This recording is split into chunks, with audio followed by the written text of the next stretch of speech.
Bonjour à tous, c'est Dilekines pour une nouvelle vidéo, et nous sommes ici pour faire la vidéo de Linktober jour 10. Est-ce que ça vous est déjà arrivé d'être en pleine nature, en train de feuilleter un bouquin ou de dessiner n'importe, et vous vous arrêtez un instant, vous regardez le ciel, et vous voyez de splendides nuages avec des formes nébuleux. Oui, parce que c'est des nuages, Et du coup, qu'est-ce qui se passe ? Peut-être que vous pratiquez la néphélomancie. Bravo, messieurs, dames, parce que prédire dans les nuages, c'est pas donné à tout le monde. Voir des petits éléphants dans les nuages, bravo. Franchement, ça veut dire que les éléphants vont peut-être envahir le monde. Vous êtes des petits malins, des petits génies. Bon, du coup, mon dessin. Le thème, c'est la néphélomancie. Comme dit, j'ai mis un coup dans le micro. Aïe aïe aïe, ma main. L'idée du dessin, elle m'est venue directement dès que j'ai lu le thème néphélomancie. Néphélomancie qui veut dire lire l'avenir dans les nuages.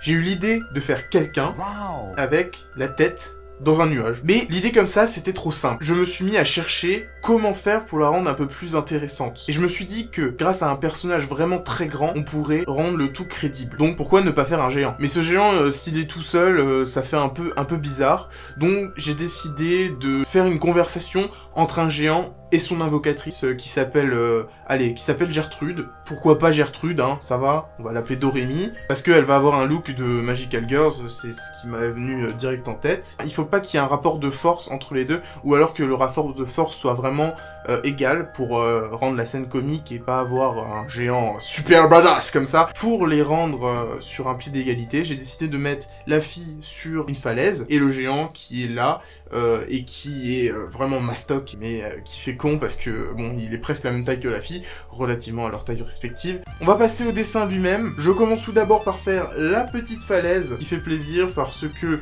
je me suis dit, vu que ça va être une espèce d'interaction, mieux vaut faire d'abord le décor et ensuite placer les personnages. Je place du coup la falaise, je vais mettre des petites montagnes derrière, et ces petites montagnes, devant, il y aura le géant qui sera avec son nuage. Du coup je place le nuage. Avec son petit nez qui ressort, on voit que sa tête est coincée dedans, qui peut pas sortir vu qu'on voit son nez. Le nuage et le géant vont prendre toute la page, et je place alors la petite invocatrice sur la falaise. J'essaie de pas la faire trop grande ni la faire trop petite parce que je voulais la faire assez jeune et en train de parler au géant. Donc du coup on l'a fait ni trop grande ni trop petite. J'ai voulu lui faire une posture un peu dépitée et une position assez dynamique mais toujours un peu dépitée comme ça là. Oh là là, qu'est-ce qu'il est con ce mec, voilà, un peu dépité de ce qu'elle voit. Parlons du géant maintenant. J'ai voulu d'abord le faire comme ça, en train de tirer là, en train de tirer le nuage, tu vois. Enfin, bon, là je tire rien du tout parce que c'est de l'air, mais bon, les nuages c'est un peu de l'humidité et de l'air, mais bref, il tire le nuage comme ça, mais il arrive pas à l'enlever. J'ai pensé que l'invocatrice ne servait du coup plus à rien du tout, donc j'ai préféré changer la position de mon personnage et lui faire juste montrer du doigt comme ça, et genre je trouve que ça fait vachement plus con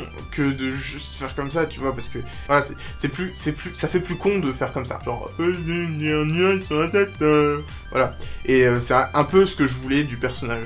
Et je me suis rendu compte après que j'ai oublié l'autre bras, mais bon, ça, passons. Maintenant, en passant par les bulles, j'ai voulu faire quelque chose d'assez marrant, une petite conversation entre le géant et la petite invocatrice. Cette conversation, je l'ai voulu très courte, c'est-à-dire le gars dit une phrase, la fille donne une autre phrase, et voilà. Mais après, j'ai rajouté quelle tête en l'air, parce qu'il a la tête dans les nuages. Oh là là, c'est très drôle, là, on est sur quelque chose de très drôle ici. Bref, je suis ensuite passé à l'ancrage, cet ancrage qui n'a vraiment pas posé de soucis. J'ai utilisé, comme toujours, le brush de chez Unipin. Et pour faire des nuages, franchement, ce brush est super, puisque les nuages, c'est vraiment des lignes très courbes et qui commencent fines, qui vont grosses, et après qui s'affinent encore une fois. Là. Et donc, ça fait quelque chose de pas dégueu du tout. Après, j'ai fait les herbes, j'ai commencé très mal à les faire, ça faisait vraiment des gros trucs, on aurait dit des triangles d'herbes, enfin, ça n'a aucun rapport avec le dessin. Et à la fin, j'ai trouvé comment faire. En fait, il fallait juste faire des petits traits comme ça, comme ça, avec le pinceau, et ça faisait des herbes très bien, pas besoin de faire une épaisseur blanche dans le trait, ça servait à rien en fait. J'ai décidé ensuite de les faire au-dessus des nuages, parce que au-dessus des nuages, quand même, c'est stylé, déjà de 1, et de 2, le géant il en impose, et bon, s'il est dans un nuage, bah je voulais pas faire plein de nuages au-dessus, bref. Du coup, c'était quand même plus stylé avec un champ de nuages en dessous. Bon, dans les bulles, quand j'encre, bah, j'écris pas du tout droit, il faudrait que je m'entraîne à faire ça.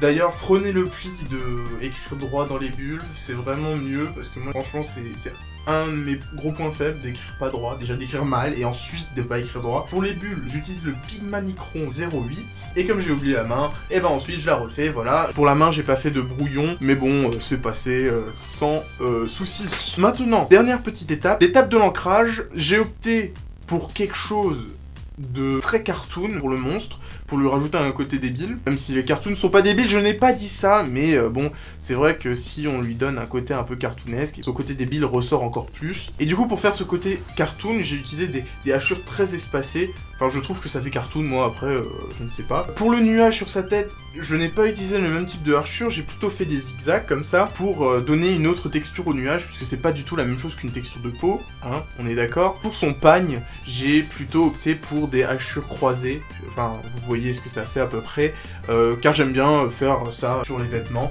pour faire ressortir le côté tissu, vous voyez. Je continue alors mon dessin, tranquillement, jusqu'à ce qu'on arrive sur le fond. Bon, il y a rien d'incroyable, mais sur le fond, j'ai utilisé des traits beaucoup plus rapprochés, beaucoup plus fins pour faire genre qu'il y a de la profondeur, puisque le monsieur est plus près de nous, du coup, et ben les traits sont plus gros, enfin, normal, quoi. Et derrière, les traits sont beaucoup plus rapprochés, beaucoup plus fins, et ça fait quelque chose de plus réaliste. Ensuite, j'ai fait des petites ombres sur le ciel, pour pas que ça paraisse trop plat, pour pas qu'on croie que c'est un fond vert, vous voyez, un peu comme là. Non, je déconne, ce n'est pas un fond vert. Haha, qu'est-ce que je suis drôle. Après, j'ai juste changé les couleurs de la Magical Girl, et j'ai utilisé des traits beaucoup plus fins pour elle. J'ai mis du noir pour qu'elle ressorte un peu mieux face à son géant qui est tout blanc presque. Et je trouve que c'est réussi, elle ressort beaucoup mieux comme ça. Et ensuite, j'ai rajouté un peu de blanc autour d'elle pour que, eh ben, elle puisse ressortir du dessin magnifiquement devant son géant, parce que il y a beaucoup de traits dans le dessin et je voulais qu'elle soit resplendissante, qu'on la voit que elle. Bon, d'accord, j'exagère un petit peu, mais je voulais qu'on la voit bien. On est d'accord, c'est la fin du dessin, donc je vais vous laisser. J'ai mis 1 heure exactement à faire ce dessin et je suis assez contente du résultat parce que déjà, c'est pas très long, 1 heure pour faire un dessin, et j'ai réussi à rajouter un côté un peu comique à la situation et faire quelque chose de réaliste, entre guillemets, qui tient la route, quoi. C'était Diluckiness pour un super dessin.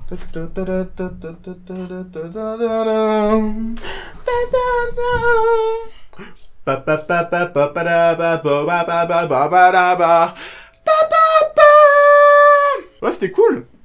Je suis très content de ma vidéo, enfin, je trouve. En plus, le son, normalement, est beaucoup mieux. Voilà, c'était un petit message de fin de la vidéo. J'espère que la vidéo vous aura plu. N'hésitez pas à mettre un j'aime, un abonnement, tout ça. Gros bisous!